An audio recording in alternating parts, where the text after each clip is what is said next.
So you guys are both on the West Coast, like both California or different parts of the West Coast? You go. Different parts. Yeah, I'm Yeah. in Arizona. Okay. Now that's a climate I can't handle. Are you in like Sedona or Phoenix? Like what kind of climate in Phoenix. Arizona? Phoenix. Yeah. No, I get the brutal heat. But I think again, after living, I'm from the South. I've lived in the South, in like the Southeast most of my life. So the heat it doesn't bother me. No, dry heat is very different, obviously, than the humidity, but dude, I'll take the dry heat over the humidity any day. Yeah, I see I go to places like Colorado and then there's not oxygen in the air and I want to go back to being able to breathe. Yeah, that's understandable. Yeah. So let me go ahead and get my screen shared here so that we can start the ball rolling. All right, so there's our pretty faces on the board. Um, gonna kind of walk through a quick agenda of kind of what today is going to look like for everyone. Um, we have Interlaced on the call with us. Interlaced is an incredible thread partner of ours. I'll kind of let them introduce themselves in just a moment, but just kind of explain the two pieces of who we're talking to right now. But we're going to walk through kind of quick introductions, who Matt and I are, what is Interlaced. And then we're going to go through a great conversation on what is great service, how can you deliver it, defining ICP. We think a lot about ICP, and Interlace shares that same kind of concept with us, is having a well-defined ideal customer profile, and then how to make a scalable, great service experience for your customers. Awesome. I'm excited. Yeah. So let's do some kind of introductions here. I'll let our guests go first. So we have Mallory and Evan with Interlaced. And I'll let you guys kind of talk about Interlaced here for a moment. Go Go ahead, ahead, Mallory. Evan. Okay, this is how it's gonna go. Yeah, so I am Mallory Randall. I'm the director of marketing here at Interlaced. And just to give you a quick background on who we are a technology service provider that ultimately empowers startups and small businesses across the country to work in harmony with technology and ultimately achieving their missions. So for us, it's really important to be able to help small businesses and startups utilize technology so they can ultimately accomplish their missions and make the world a better place. And so that's a really big part and something that's super important to us. And so my job, obviously, as the marketing director, is to kind of steward the brand and make sure people know who we are and what it is that we do. So, Evan, I'll turn it over to you. Well said. Hi, I'm Evan Dumouchel. I'm the VP of Operations at Interlaced. I guess it's my job to activate and implement the vision of Interlaced that Mallory is creating for the rest of the world. So all the gremlins in the background and the digital hamsters running through the wheels, I'm building them and working with the team to help them get the service that we're promising delivered to our clients. Love that. We might have to steal the digital hamster line. We've been calling everybody threadies, but I like Yeah, digital hamsters better. that feels accurate. Well, that's how the internet works, guys. You didn't know? Right. Appreciate the memo. Yeah. I'll let Matt kind of speak to Thread and who we are. But just to quickly introduce myself, my name is John Snyder. I'm the lead account executive here at Thread. And much more qualified to speak to who Thread is our co-founder, Matt Linn, who's also our COO. That's right. So yeah, Matt Linn, co-founder, COO at Thread. In a former life, I had a 10-year career with an MSP in New York by the name of Richard Fleischman and Associates. It's RFA for short. Their focus is primarily financial services, so hedge fund, private equity. Started on the compliance side right around the time that the SEC decided that they cared about cybersecurity. Not enough to regulate it, but enough to issue guidelines. So that was an interesting journey. And then into account management, I had 100 funds underneath of me, promoted on through the operations tree up to chief of staff. It's also where I met co-founder of Thread, Mark Aliyev, our CEO. And so our vision at Thread is to empower people to do their best work. And I think it jives very nicely with what Mallory and what Evan have outlined for for Interlaced's vision and mission. For us, that looks like empowering MSPs to meet their customers where they work, deliver magical service experiences, as we call them, through the use of automation and AI. Awesome. Awesome. So we can kind of walk into our first topic here, which is example our ideal customer profiles. Yeah, and I think taking it up a level, for us, when we think about uh, service and great service, and when we think about authenticity within that paradigm, for us, it really starts with the idea of picking and choosing your ideal customer profile. And I know many MSPs, they tend to opt to focus on like a specific technology potentially, or they go very broad. We can support any SMB across the country, and that ends up diluting the message and the nature of the business that they are trying to win. And so one of our partners who had a very clear POV on that ICP concept is certainly Interlaced. So definitely curious to hear how you guys landed on yours.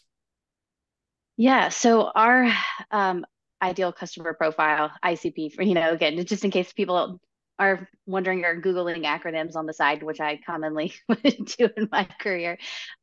So for us, kind of how we arrived who we are or who we wanted to talk to, sort of three main approaches. We talked to our existing customers just to get an understanding of who they were, what their challenges were, like not only just from a role standpoint and technology standpoint, but what were some of their business challenges, right?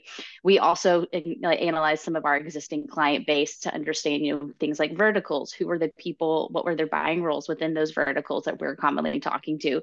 And then ultimately we kind of validated that all through market research. And I think the important thing that allowed us to do is really, like you said, going back to not diluting messages, but meeting our customers where they're at. That's something that is really important to us. And that's kind of how we saw, hey, there's a need in who our services are best to fit are those startups and those small businesses. And I think this is super important for all MSPs that are out there, because this also allows you to tailor your services better. And you really know once you know who those people are. And so I think the better that you can align with who you're best fit to serve, you can also then follow up and have services that complement them as well. And I think just to go back into even talking to them, being able to relate to them on a personal level too. Yeah. I mean, I think there's some non-negotiables that you and your team always have to be able to perform as a technology services provider. But then once you've moved beyond that, I think it can have a really positive impact on the staff to be working with an ideal ICP. Because when you do that, you're not going like a mile wide and an inch deep and asking your staff to learn about 1,000 different tools and not well. Instead, you're using like an appropriate tool stack, and you have strong recommendations about what it is you can use. And ideally are educating your internal staff on the ways in which to use it best for your client base. Yeah, absolutely. Were there any like specific learnings or insights that you gleaned from those conversations that have helped shape, either how you're marketing today or how the digital hamsters are delivering service today, or both? I think just from a pure marketing standpoint, just the learnings of what was most important to them, right? And I think we all have an idea from a service perspective of what we think you guys like, what people value the most, right? There's what we think, there's what what we want them to think, and then there's what customers actually think. And I think it's getting to the bottom of that. And so I think it was really more so aligning on, we could talk really heavily and lean really into jargon to kind of like flex our proverbial thought muscles. But at the end of the day, people want to work with people. They want to talk to people. So I think being able to approach that from a more humanized perspective, it allowed us to have more authentic conversations with people. Yeah. And I think that once you lean into your strengths, you might find that you can actually see the trends in the area that you're focused more effectively than you can if you're staying very broad. And so it might feel like, oh, you're limiting your pool, but in truth, you're starting to learn which platforms and tools your ICP is using, and you can make recommendations to people newer in that space that are coming from your experience working with your more advanced clients. I think that's an excellent point. And thinking back to the RFA days, Rich had a very clear concept of it coming out of Lehman Brothers. He was supporting hedge funds virtually from day one, and it always impressed me just seeing how that threaded, pun intended, through the entirety of the business, right? How we marketed, how we talked about the business, the value added services that we ended up offering down the way when the SEC, like I said, issued guidelines around cybersecurity.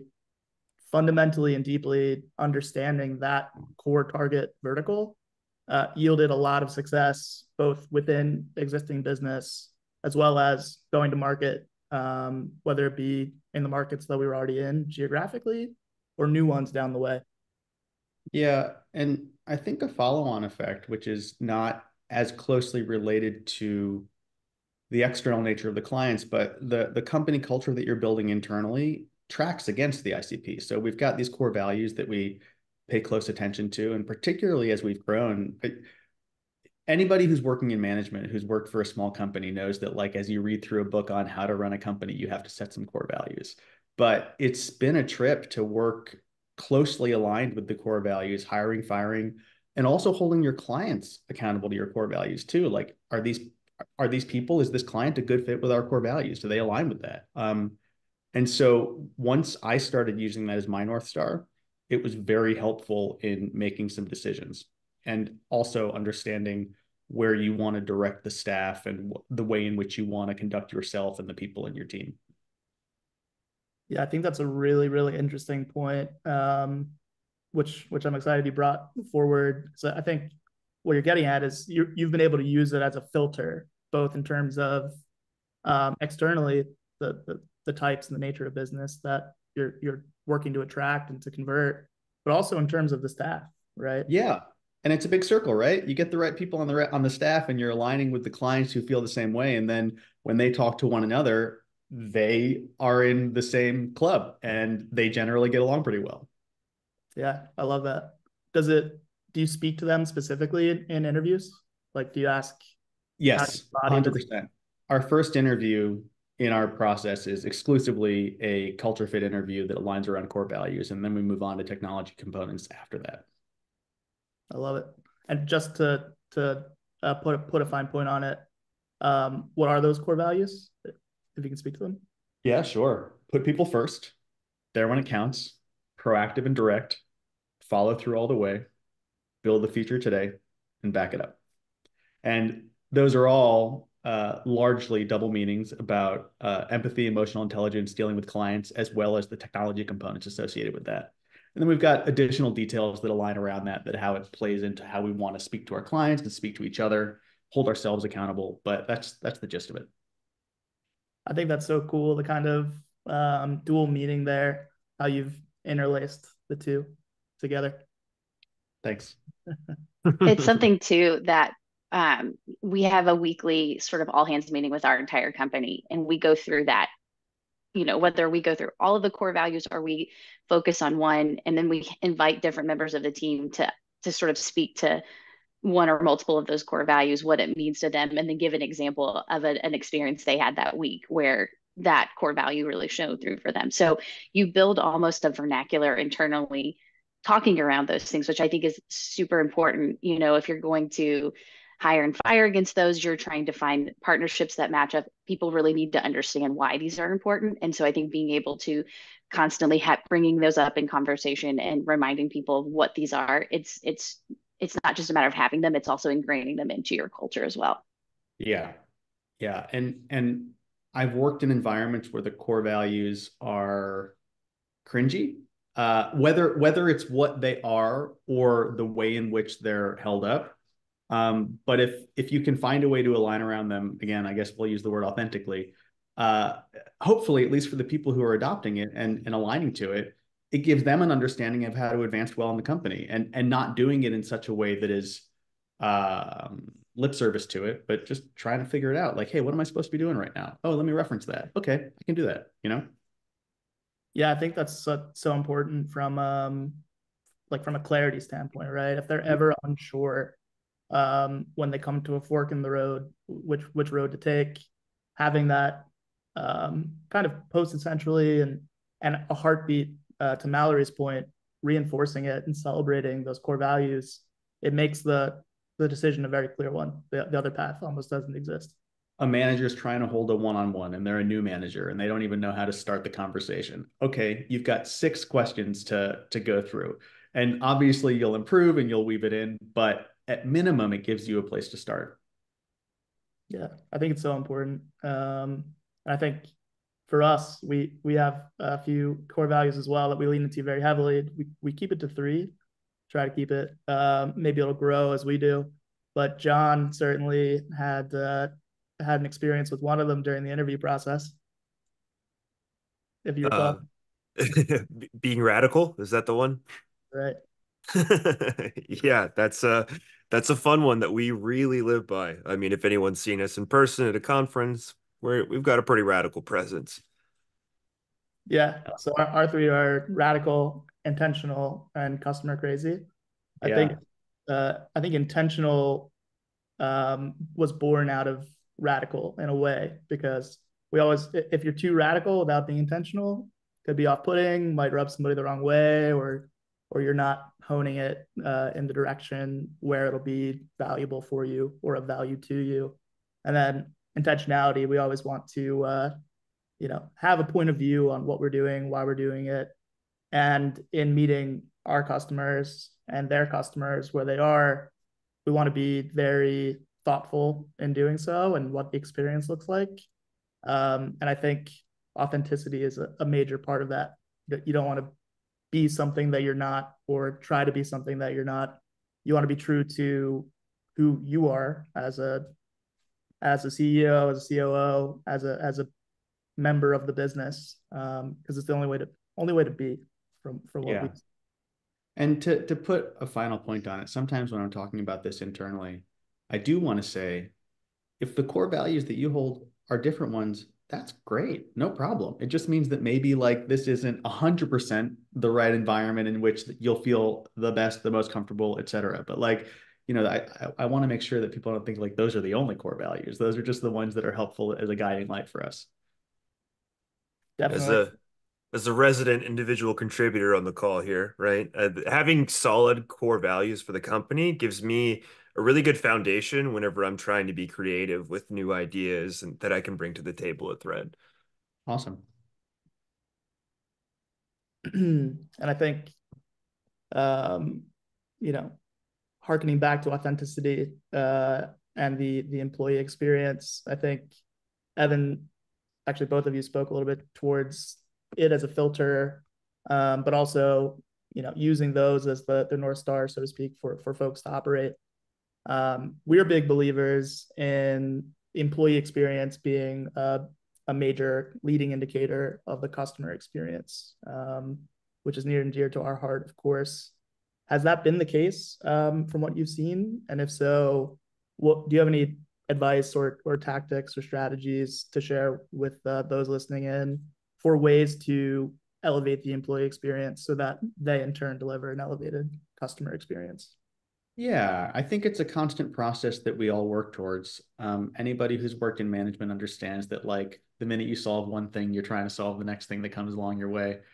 But in general, trying to simplify the employee experience so that they can focus on that kind of thing and focus on the conversation with the client or the interaction with the client. Ticketing systems can be onerous. No one would deny that. And working in operations, the data is super important to me. So how do you bridge the gap between needing to get the good data and trying to make the life of the person who's dealing with the firefighting on the front lines as straightforward and simple as possible? And so I guess this is a plug for Thread, but also just automation in general, in which you're trying to make sure that all of the fields that matter to you so that you can have a meaningful understanding of the organization are getting completed correctly. So that's going to be types, subtypes, priorities, statuses, the ability to enter their notes effectively and easily, juggling multiple tickets at the same time, all of which you start to recognize as pain points if you've done that job before. for me in particular, I think there's two different kinds of, well, there's probably a lot more than two, but there are a couple of different kinds of leaders that I found in the IT space. People that come from a business background and people that come from an operational background, working through the different ranks of help desk support, management, client management, project management, et cetera. I think if you're working in operations, it's helpful to be the latter, i.e., the one that's worked in help desk, because then you understand why it's so challenging and how it's so challenging to do that job. Uh, and it's key to me not to forget that, because if you haven't done it in a while, you're like, why can't they just do all this ticket stuff? And so, like, as long as you understand that your goal is to make their lives easier to get the thing done that you're all trying to do, I think that leads you in the right direction. I hope that somewhat answered the question. Yeah, yeah, definitely. I think having that, as a leader, you have that duty of care, both for your customers and for your employees. And I think one way that that manifests, to your point, is meeting your staff where they are, having either walked a mile in their shoes or doing the work to understand what that looks like and what it means to their day to day. It gives you the ability to understand, like, hey, these are the points of friction within our standard operating procedure and how the work is done. What strategies, what tools can I maybe research and introduce into the mix that alleviates those points of friction on their behalf and empowers them to do their best work, right? By automating a lot of the friction points and the manual effort that they'd have to do 100 times a day, and freeing them up to do more meaningful work. All the other stuff's important, but if it doesn't require manual intervention, like onerously and ad nauseum, then there's something that could be done to alleviate it. It makes all the sense in the world. Yeah, and automation stacks upon itself. So the minute you put a few automations in place, you realize later that now everything that used to take a lot of energy and effort takes almost no energy and effort, and it shines a light on the things that continue to take energy and effort, and then you change your focus to that, and how can I automate that piece of the pie? Yeah, I love that. And I think, having been on the operations side of the house, I certainly have some scar tissue, so to speak, for maybe getting a little excited about a specific automation and going down the path full speed before validating the concept or making sure we had buy-in. So would love to understand any tips that you might have had from Oh, your sure. experience. I mean, I can tell you a lesson learned not long ago, and one that I'm still trying to really hammer into my own head. But I think a major challenge of leadership in an environment like ours is coming up with what you think is a great idea and really getting into the nitty-gritty details of it. And then, like, forgetting to tell the people who are doing the work exactly all the details of the idea and the progress along the way. Like, just in a moment of candor, there have been times when I've been working on something that I think is going to be so wonderful for them, but then when you bring it to the team, you need to make sure that you've been bringing them along as you've been doing it and talking about it in detail, your successes and your failures, just like keeping them informed about what's going on, because these are 360-degree human beings that are going to have to implement the thing that you're trying to put in place. And so bring them along as much as you can. I'm speaking to my past and future self as well.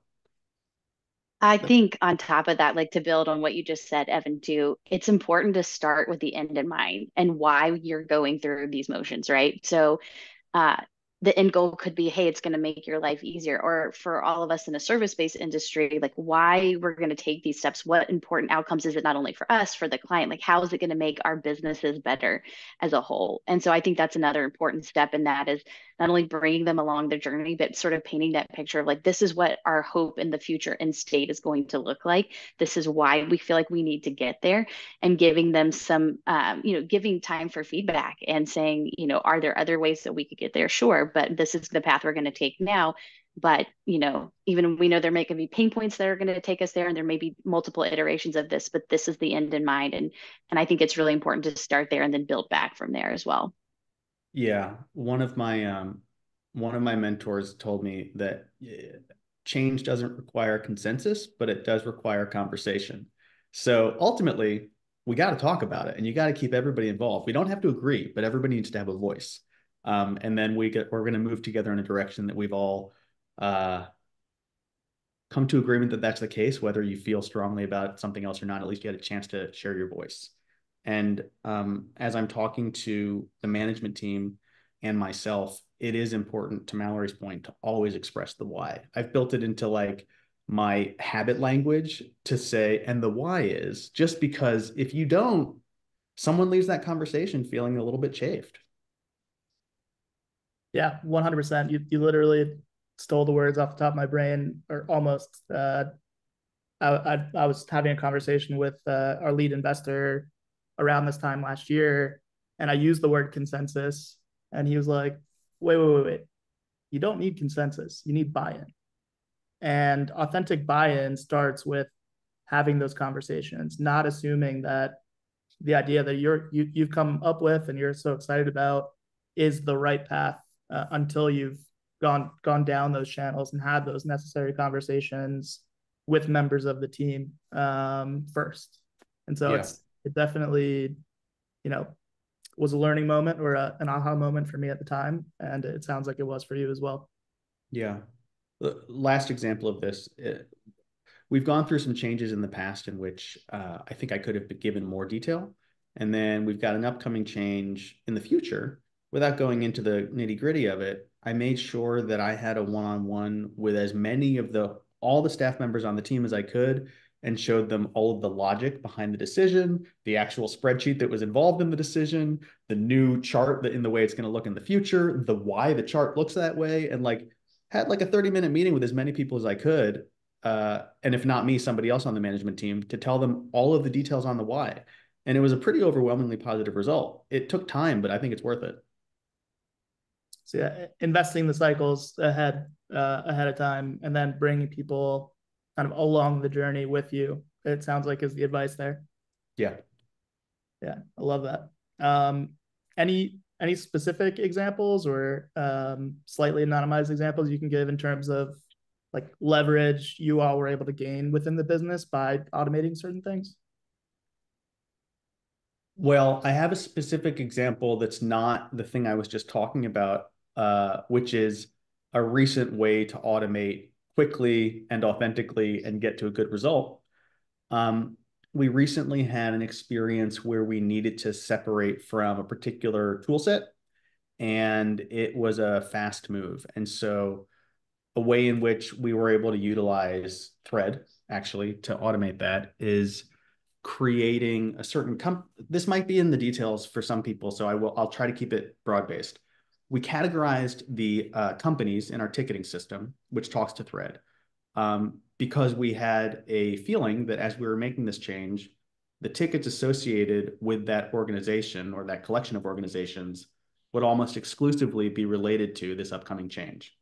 And so we were very quickly able to create a categorization and a channel within Thread, which fed into a channel within Slack, which allowed the team who needed to work on those things to swarm and work on that without being overwhelmed. It was a collection of clients that was not small, and we had about 5 people that needed to focus on that. So we can have all these internal Slack chats, support each other, ping things, all without having to have a client conversation or intervention, and ultimately lead to a much better and less panic-inducing experience for both ourselves and the clients as we were able to track that in one place. I love that. And we built that automation in like 10 minutes. We just needed it and we did it. It always amazes me how like certainly with the advent of generative AI, but AI in general, large language models, as well as the RPA platforms that you see out there, and a lot of the dynamic and intelligent workflow integrated platforms that are out there. I think as we look down the path, we'll see like lower headcount businesses be able to support more and more SMBs, small to medium businesses, with a smaller team. Is that kind of how you all see the future, or planning to scale more human intensively? Well, Mallory, if you have an opinion on that, you can go. I have some thoughts. Go ahead. Okay. I mean, I'm of the opinion that ultimately it's true. Like lower headcount will be something that comes from automation, but I'm also of the opinion of a lot of the studies that are coming out now that AI will likely augment the role of the human without changing the role uh, in its like existence. And so, for example, I think that you can have more people dedicated to having more authentic conversations, gaining backstory from the AI. If you need additional context, you might not have to ping one of your colleagues who's a tier 3 who might be working on something else. You could get some information as a tier 1 from interacting with the AI. And again, like a lot of the job that used to be, for example, ticket comes in, you review the ticket, you have to figure out if it's for this company pod or that company pod by referencing a spreadsheet, then move it to the right board. Then, I mean, like all of that is just like at this point, as I'm describing that, it seems absolutely ridiculous. Like, why aren't you automating that? And why did a person have to do that job? Instead, that same person who's really personable and social can let the ticket get all the way to where it's going and then just talk to the person they're trying to support, which is really where I think it's going to go. I think I have a similar opinion. I think people expect and want automation to be used at a point, but they don't want to know that they are being put into a system or process where things are being automated because essentially they want to talk to somebody, especially if you're offering a service to them. We actually did sort of an original research study where we were talking about people's experiences with automation. And I think they said 79% of the time, like we actually needed somebody to finish the work after they had gone through an automated process to try to solve that. And this wasn't with us. This was just in general their experience with automation. So I think and I'm glad we're having this conversation today about how to do this authentically, as long as people don't know that they're, like we're not trying to put a bot in their face and be asked the same questions over and over again. They ultimately expect the experience to be a seamless one. And so I think it's going to be really important to whatever automations are set up, that it's really to think, going back to what I was saying earlier about with the end in mind, what is that experience from start to finish we want it to look like? What can be expedited without compromising that authenticity? Mm-hmm. Yeah, there's a term in film that I heard a couple of years ago called the uncanny valley. As there was more and more ability to create a digital likeness. I mean, this is before deepfakes. This is just the idea that when you're looking at something that you sort of subtly sense is automation or generated by a computer, just feels a little off. And even though it looks perfect, sounds perfect, feels perfect, it's not the interaction that you want to have for some deep-seated human level. Yeah, and we see the world much the same way. We're starting up more of a syndicated webinar with Mark and me on it. We're calling it Monthly Magic with Mark and Matt. A lot of M's. So can't get more authentic than that. But the focus of the first episode of it is going to be exactly what we're talking about here. Should AI be the front end of your service experience? And the answer for us right now is no. The last thing you want to do when somebody's having an issue with technology or needs help with something is, instead of routing them through a call tree, all of a sudden it's a bot tree, and it doesn't sound like your business. It doesn't feel like your business. They're staring down the other side of the uncanny valley. So, humans will always be in the loop, and I think automation and AI done authentically, done the right way, will turn your people, your best people, into superheroes, right? It gives them the ability to do more meaningful work and less of the administrative stuff. Totally. I think it's important to, it's the last bullet point on this slide, but I think we're kind of all hinting around this too, is what you start out with automating, whatever that may be, just know that it's not set in stone, and there needs to be constant learnings. There needs to be iterations and understanding, because as people get smarter and businesses get more complicated, those automations are probably going to have to mirror that in some way. So I think it's just making sure that whatever you're learning and putting in place now is not, today is probably going to grow and change at some point, and just being aware of that and constantly looking at that and how do you make it better? How do you make it fit your business and ultimately the client's need and make their experience better? Yeah, and it may have an outsized positive impact on smaller organizations as well, who can now operate more efficiently and effectively as they're trying to scale themselves. And so I do think that AI can have a really positive impact on this and on the SMB market, because whereas they would have had to have a lot of development to create the thing they're trying to get done, now AI is relatively democratized for them to be able to operate effectively as a smaller group. Definitely, definitely.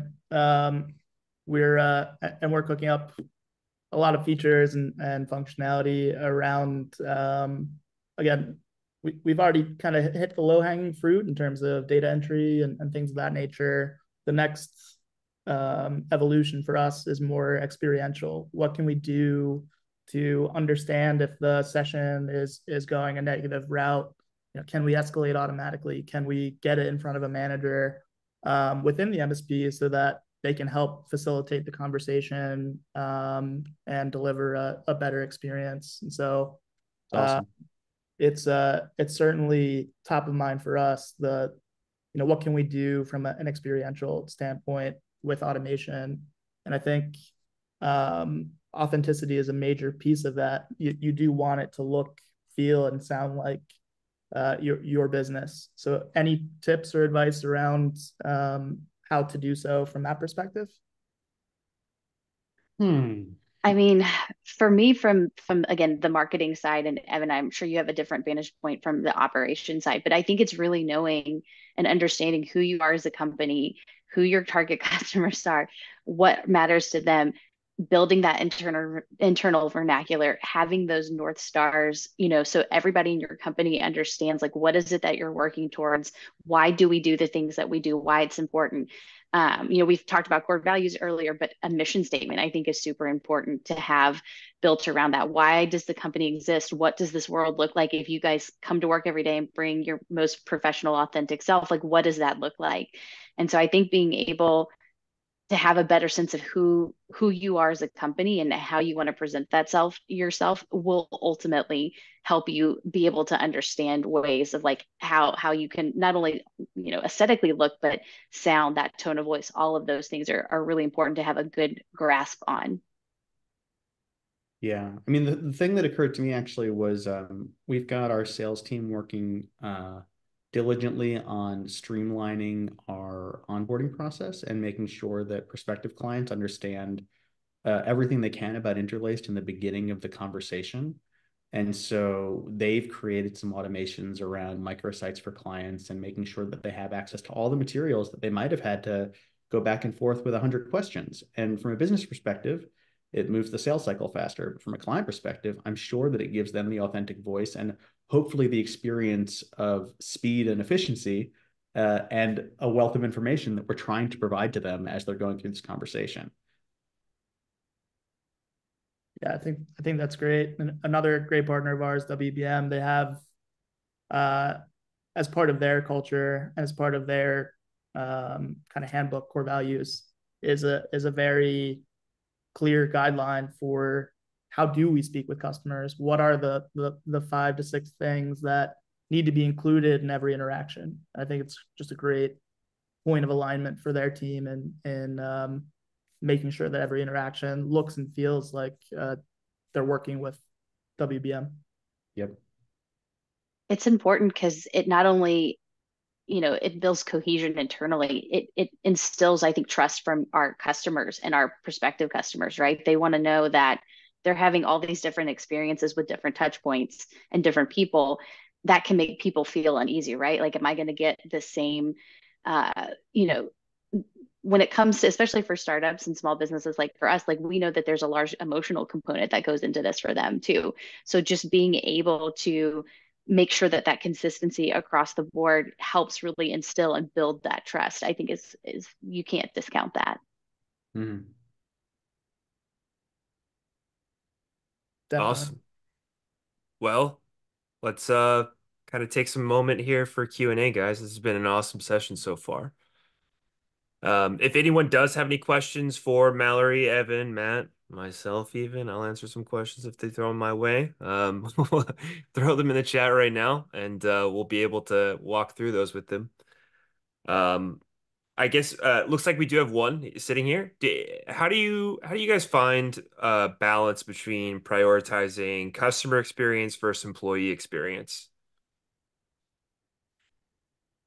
Well, at least when I have a conversation with the internal team, my party line is client first, but there's a clear guideline that aligns with our core values to make sure that no one on your team is being abused in any way. And so, provided everybody is aligning around the core values, clients included, then we can certainly align around a client first mentality.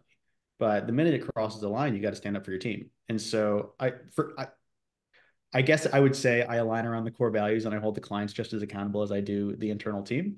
And we've certainly had experiences where we've had to have conversations with clients to just readjust. And so I'm always here for the team, provided everybody's following the rules.